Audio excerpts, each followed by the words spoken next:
Hello. If you hadn't heard, Jared Poche will start tomorrow. Sorry about that. Sorry for keeping you on the edge of your seats all week. I know it was driving many of you crazy. But I'm sure somebody's going to ask me, why'd you decide on Jared Poche? We kind of had started the process of the idea of starting him the first game of the regional a few weeks ago. As we looked at the calendar, I thought that he would start the first game against Auburn, and with the idea that he would then start the first game of the SEC tournament, with the idea that he would then start the first game of the regional tournament. But then the rain started playing havoc with us in a lot of ways, and so I wasn't sure if we were going to be able to do that. As it turns out, because we got rained out of the Sunday game against Alabama, he was able to start the first game against Auburn, which then made it a natural flow. So, of course, you didn't know who you were going to be playing in the first game of the regional. And sometimes, you can pitch off and save your number 1 and 2s for game 2 and game 3, but I just didn't feel like we could do that this weekend. I have too much respect for Southeastern Louisiana and the caliber of their team and the caliber of the pitcher that we're going up against.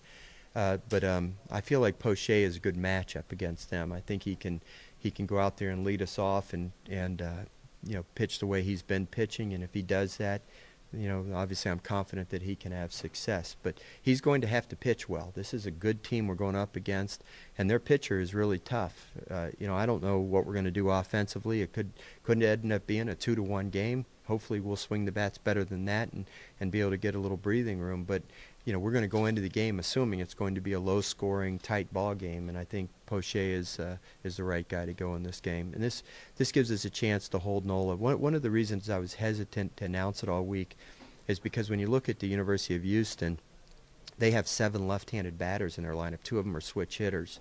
They also like to run a lot, and usually a left-handed pitcher can hold the running game down a little bit better.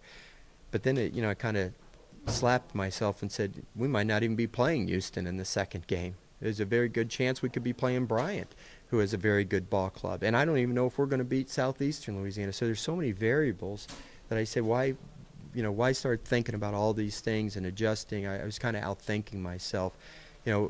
We have an advantage in the sense that I think Aaron Nola is the best pitcher in the country, and if we can get to the second game in the winner's bracket, I always felt that was such a pivotal game of the weekend, that if we can, have him pitch in that game, then it would be the best thing for us over the long term.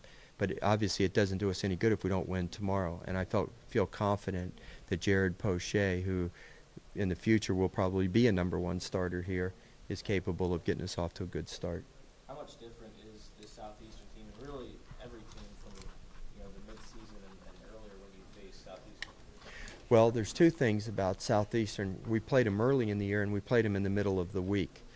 When you play in the middle of the week, you don't normally see their number 1 starter. A couple of years ago, we played them on the weekend. We played BYU and Southeastern, a little 3-way thing. I don't remember who they pitched against us, but it's going to be kind of fun to play Southeastern, getting to face their top pitcher. I'm sure they're excited about it as well. But, it was early in the year. It seems so long ago. I remember there was a bizarre play where the catcher threw the ball in the dugout while the ball was still live and allowed another run or 2 to score. And, so it was kind of a strange thing. They haven't played here yet this year, though. We only played them in Hammond this year. So this year was one of the rare years where they haven't played in the box. So, I don't know how they'll adapt to coming here, with a big crowd and so forth. So, I think you throw everything out that happened during the regular season and just get ready for a new ball game. Paul, you said that you can't get mad at the weather. You certainly had the case this year. How do you manage to kind of know what's coming? Well, that was another thing why I was hesitant to name the starter, because I didn't know what the forecast for the weather was going to be and so forth. And, during the regular season in particular, I hate to start Aaron Nola in a game with the idea that we might play 2 innings and then all of a sudden it starts to rain, and then he's done for the weekend, because you have a 2-hour, 3-hour rain delay. And I remember a couple years ago when North Carolina State played at Florida in the Super Regional. That happened with Carlos Rondon in North Carolina State. He started the game, pitched 2 innings, and they had like a 7-hour rain delay, and he was done for the weekend, and Florida ended up sweeping the 2 games against North Carolina State and going to Omaha. You just hate for something like that to happen. And so it's not that I'm, I don't care if it happens with Poche. Obviously I do. I want him to be able to go out and pitch extended, but I certainly don't want to see that happen with Nola. And just as I'm watching the forecast, it seems like it's going to improve a little bit as the weekend goes on, and maybe there's a little bit less risk of Nola's start being interrupted. Can you talk about the depth of your pitching staff and how many guys, what kind of quality you've gotten all the way down, and how many guys could actually pitch in the regional? Steve, if you think back to us talking in January when we first started practice, I mean, this was our biggest concern, of course. We lost 7 pitchers off of our staff that went to Omaha last year. And, of course, the biggest loss was Chris Cotton, who finished the games for us, 16 saves, was just absolutely awesome all year. So my biggest concern of all was the closer, and Joe Broussard has stepped in and done a remarkable job, and Kurt McCune's done it to the tune of 5 saves. So we've really had 2 guys. Broussard's our closer, but McCune has stepped in when we've needed him to, and he's done a really outstanding job as well. But then the other guys, I was just talking to Brett Dolan as we were preparing for the ESPN broadcast tomorrow, and I was telling him that last year we only had four pitchers return from the group that we took to Omaha. One was Nola and one was Cody Glenn. And then the other 2 were McCune and Fury, who last year didn't really have significant roles on that staff. But you look at the job Fury and McCune have done as seniors and leaders on our team, that's been a huge shot in the arm for us. But then when you add to that Broussard, who came back, from his arm injury, and then several of those guys that we've used, Parker Bugg, as a new guy coming in, has helped us. Zach Pearson's helped us in a big way, and several other guys. I know I'm going to leave somebody out, but I just think it's been the most important thing to our success. I mean, at the end of the year, just look at the ERA. There it is, 2.42 or whatever. I mean, this guy Alan Dunn is magic, man. He can perform magic with those guys. One of the quotes you used this year that stuck with me when you were talking about Cartwright early on was that he thinks he's good. Mm-hmm. After There's one that I forgot to mention. After the past 8 games, does your whole team have to kind of feel like that at this point? They've got to think they're pretty good.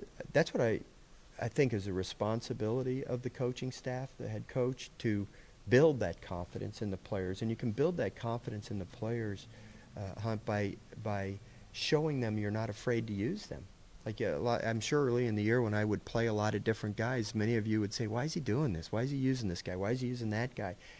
Hey, it was hard for me to do that sometimes because it was blind faith. I hadn't seen them do the job yet on a consistent basis, but yet I had to use them to show them that I had faith in them.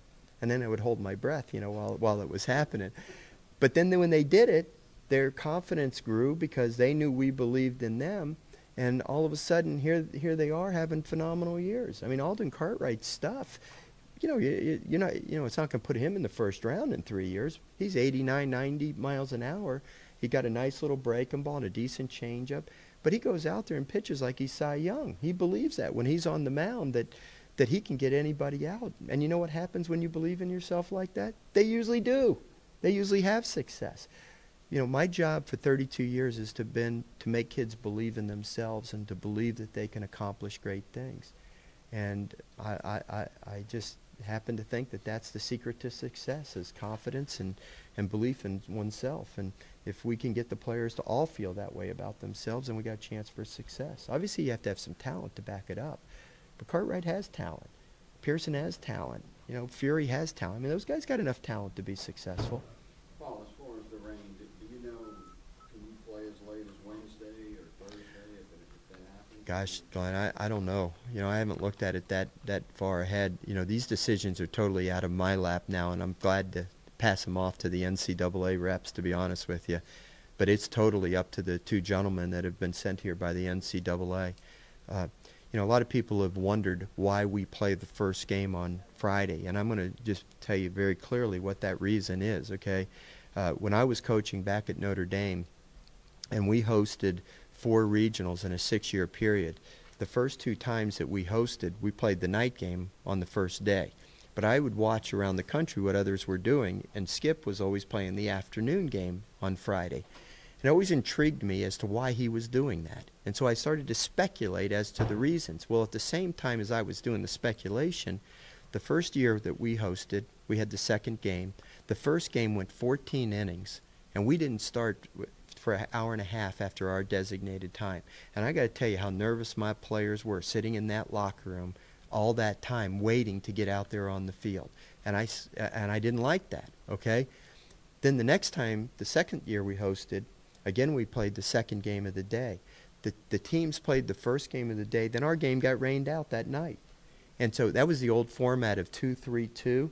And so what ended up happening is that tournament got pushed into Monday, and that team that played the first game was able to bring their number one starter back against us on Monday with 2 days rest, and he ended up carving us up, and they ended up winning the championship game 5-4.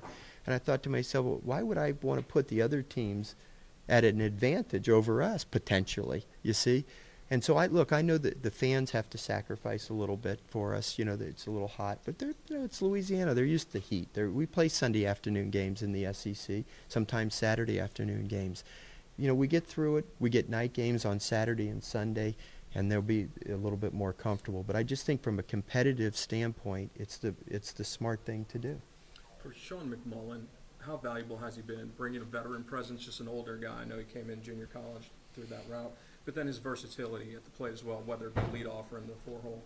Well, Sean is, you know, obviously he's got one of the biggest hits in his career, but in my coaching career. I told him after the game, I put my arm around him. I said, how does it feel to go into LSU athletics lore for the rest of your life? People are going to be talking about the home run that Sean McMullen hit in the championship game to win the game for 20 years. I said, you're like Billy Cannon now in the Halloween punt return. I mean, that's what he was like. Oh, come on, coach. I said, no, I'm serious. That was huge, and I couldn't have been happier for the kid. You know, he epitomizes what a student athlete is all about. He's the LSU Scholar Athlete of the Year. He won the McWalter, I think I'm pronouncing that correctly, award from the SEC as LSU's representative. You know, he just does everything the right way, and he's a good baseball player too, and he deserves a shot at professional baseball, and I hope he gets it. You know, he came here after a stellar career at Delgado. It took him a little while to adjust. Once he did, he sparked our team last year to Omaha when we put him in the leadoff spot. This year, I think he sparked us, you know, by batting in the middle of the order. So I'm just really happy for the kid that he got a big hit like that. Anybody else?